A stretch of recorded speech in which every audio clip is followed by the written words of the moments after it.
Welcome to Satya Siddhant. यज्ञ का आर्ष रहस्य, कुशा, सोम और समन्वित जीवन की साधना। प्रस्तावना। वेद केवल अनुष्ठान नहीं बल्कि जीवन की पूर्ण विज्ञान संहिता है। उसमें प्रयुक्त प्रत्येक शब्द, चाहे वो स्तीर्णम हो, शतिनिभि हो, सुतासा हो या नियुतवते हो, केवल बाहरी क्रिया का संकेत नहीं देता बल्कि मनुष्य के आंतरिक निर्माण की ओर इंगित करता है। आज आवश्यकता इस बात की है कि हम इन वैदिक शब्दों को केवल कर्मकांड तक सीमित न रखें बल्कि उनके आर्ष यानी ऋषि प्रदत्त गूढ़ अर्थ को समझकर जीवन में उतारें। 1. स्तीर्णम बर्हि, जीवन की तैयारी। स्तीर्णम का अर्थ है बिछाया हुआ, व्यवस्थित, तैयार किया हुआ। बर्हि यज्ञ का आसन है जो कुशा यानी दर्भा से बनाया जाता है। किंतु आर्ष दृष्टि में ये केवल घास का आसन नहीं, ये मनुष्य के मन का प्रतीक है। जब तक मन विकारों से भरा है तब तक उसमें ना ज्ञान टिकता है ना शांति। अतः सबसे पहले आवश्यक है मन को स्तीर्णम बनाना, अर्थात उसे शुद्ध, शांत और ग्रहणशील करना।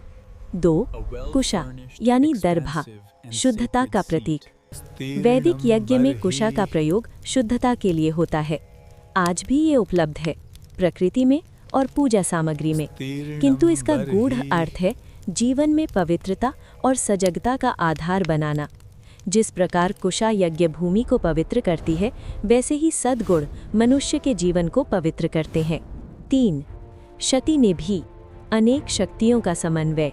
शतिनिभि का अर्थ है सैकड़ों शक्तियों या साधनों के साथ। मनुष्य अकेला नहीं चलता, उसके भीतर अनेक शक्तियां हैं, विचार, भाव, संकल्प, इंद्रियां, प्राण।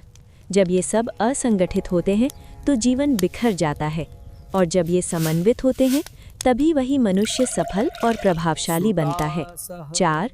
नियुतवते, संगठित शक्ति का स्वरूप। नियुत का अर्थ है सहचर, समूह, शक्तियों का संग। नियुतवते वो है जो इन सब के साथ जुड़ा हुआ, संयोजित और संतुलित है। ये केवल बाहरी सेना नहीं बल्कि आंतरिक अनुशासन का संकेत है। जब मन, बुद्धि और इंद्रियां एक दिशा में चलती हैं तभी जीवन में स्थिरता और सफलता आती है। 5. सुतासा, साधना से निचुड़े हुए पुरुष। सुतासा का शाब्दिक अर्थ है सोम को निचोड़ने वाले, किंतु आर्ष भाव में ये वे मनुष्य हैं जो अपने भीतर से श्रेष्ठता को निकालते हैं, जो तप, अनुशासन और प्रयास से अपने जीवन को परिष्कृत करते हैं, वही वास्तविक सुतासा हैं। 6. सोम, नशा नहीं, ऊर्जा का प्रतीक।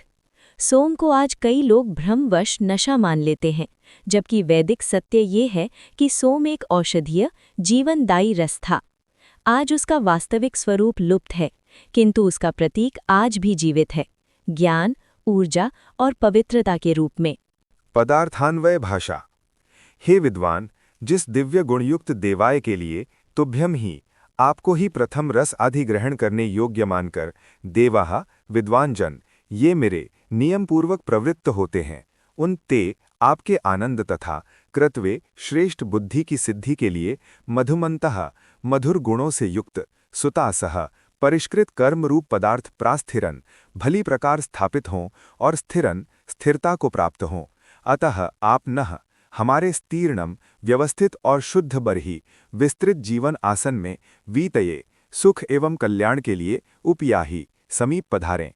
आप नियुतवते अनेक साधनों एवं शक्तियों से युक्त होकर सहस्रेण नियुता सहस्रों समन्वित शक्तियों सहित तथा शतिनिभिः सैकड़ों सामर्थ्यों से संयुक्त होकर नियुतवते पूर्ण बल और संगठन के साथ हमारे समीप पधारें। भावार्थ। जो मनुष्य विद्या और धर्म को जानने की इच्छा रखते हैं, उन्हें चाहिए कि वे सदा विद्वानों का सम्मानपूर्वक आवाहन करें। उनके संग, सेवा और सत्संग से ज्ञान की वृद्धि होती है, बुद्धि परिष्कृत होती है और जीवन में मधुरता तथा स्थिर आनंद की प्राप्ति होती है।